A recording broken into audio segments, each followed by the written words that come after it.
Olá, queridos irmãos e irmãs, graça e paz a cada um de vocês. Sejam todos muito bem-vindos. Que alegria poder estarmos juntos e nos reunirmos através desse nosso canal do YouTube em torno da Palavra de Deus, que quer alimentar a nossa vida, reorientando toda a nossa caminhada de fé. Chegamos então a essa quarta-feira, dia 6 de dezembro, vivenciando aí a primeira semana do Advento.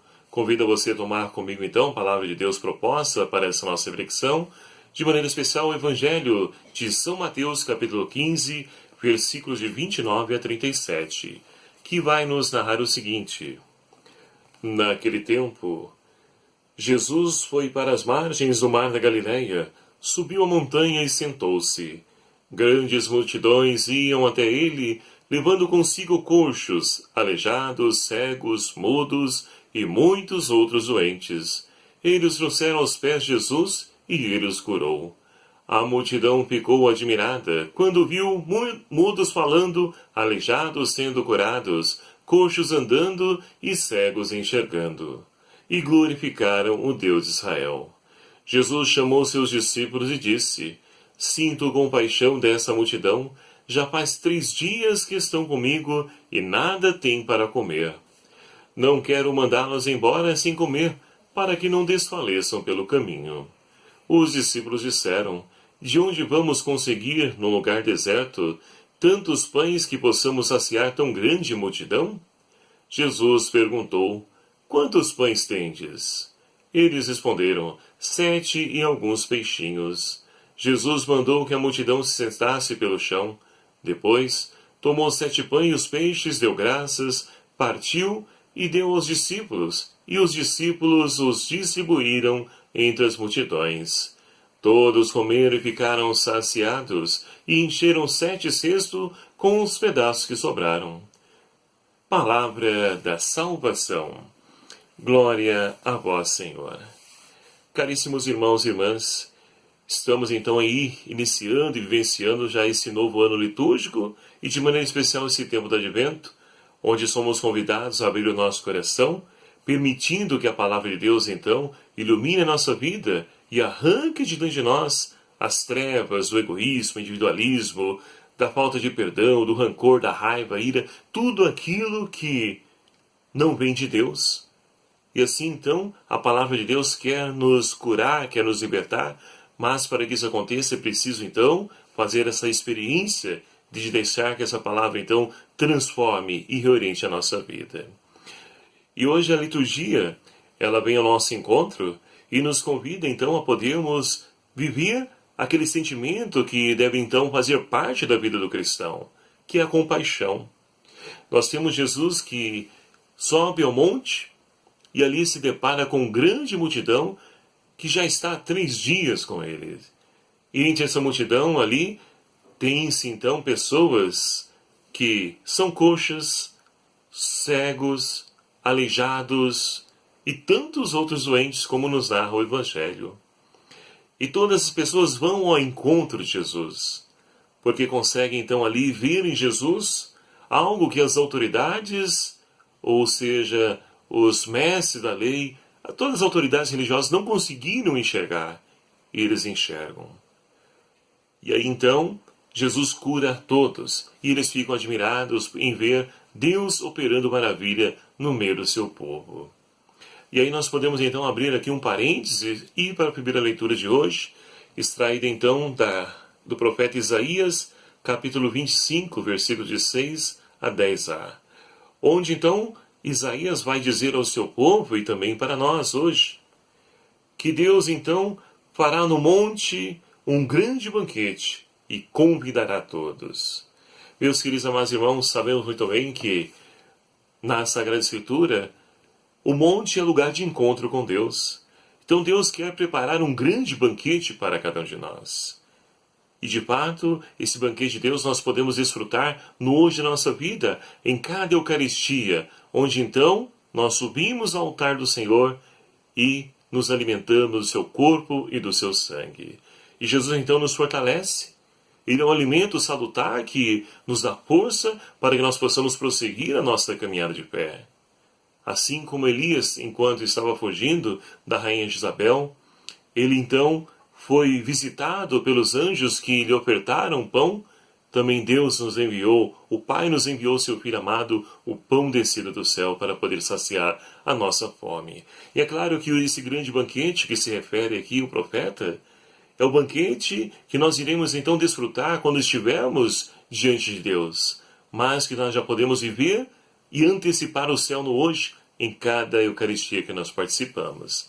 E assim então, depois de alimentar esse grande banquete, o Senhor então, ele vai aniquilar o inimigo que atormenta o ser humano, ou seja, a morte. E Jesus Cristo já fez isso quando assumiu a nossa condição humana, se encarnou, viveu entre nós, e nós estamos aí nos preparando para poder então aí celebrar não somente um fato histórico, mas principalmente um acontecimento que marcou para sempre a história da humanidade, fazendo memória. Então fazer memória é você então atualizar aquilo ocorrido no passado.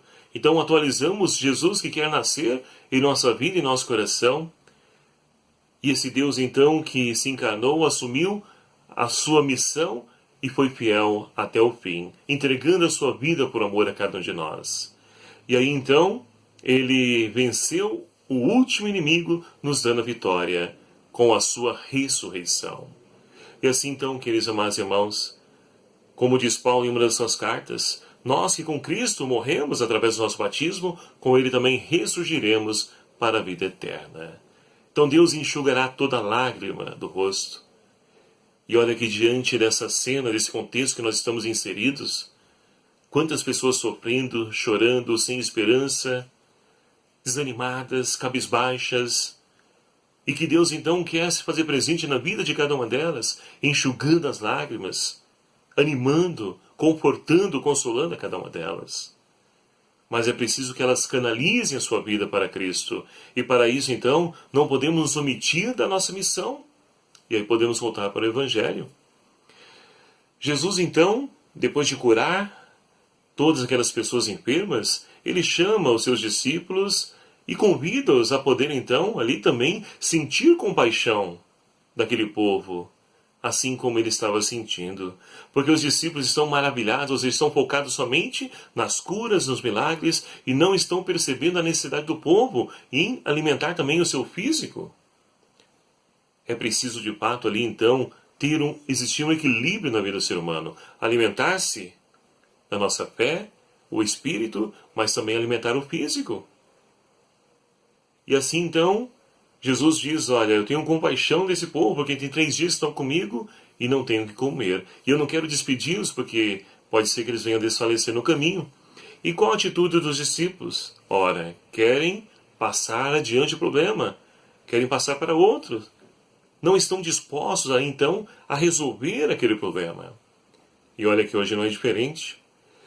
O Estado transfere a responsabilidade para outras pessoas, para os religiosos, para isso, para aquilo outro. Nós transferimos a nossa responsabilidade para as autoridades. E assim vai. Ninguém assume o seu compromisso.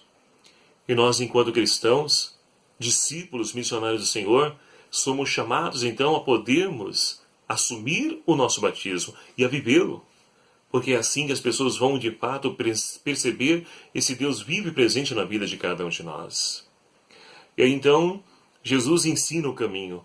Ele pergunta para os discípulos, quantos pães tendes? Porque eles estão querendo comprar.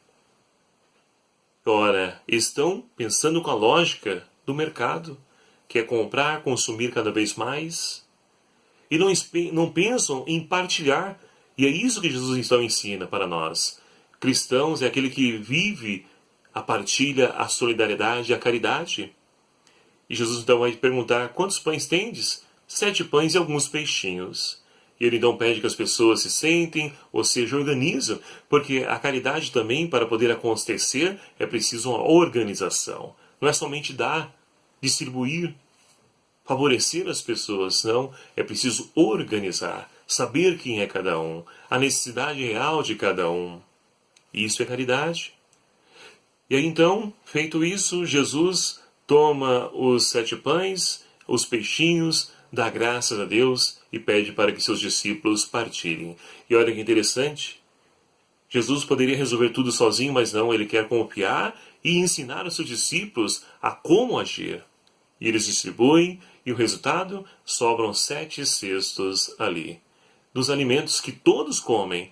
E olha só a quantidade, finaliza o Evangelho de São Mateus: 4.000 homens, sem contar então as mulheres e as crianças. Então, queridos amados irmãos, quando nós de fato abrimos o nosso coração à caridade, à partilha, o milagre acontece. Deus, ele faz a parte dele, nós fazemos a nossa e o milagre acontece. Conseguiremos então assim saciar a fome de uma grande multidão. Mas tudo isso só será possível se nós então nos convertermos do nosso egoísmo, do individualismo, do indiferentismo e tantos ismos que nos tiram, nos afastam dos caminhos do Senhor.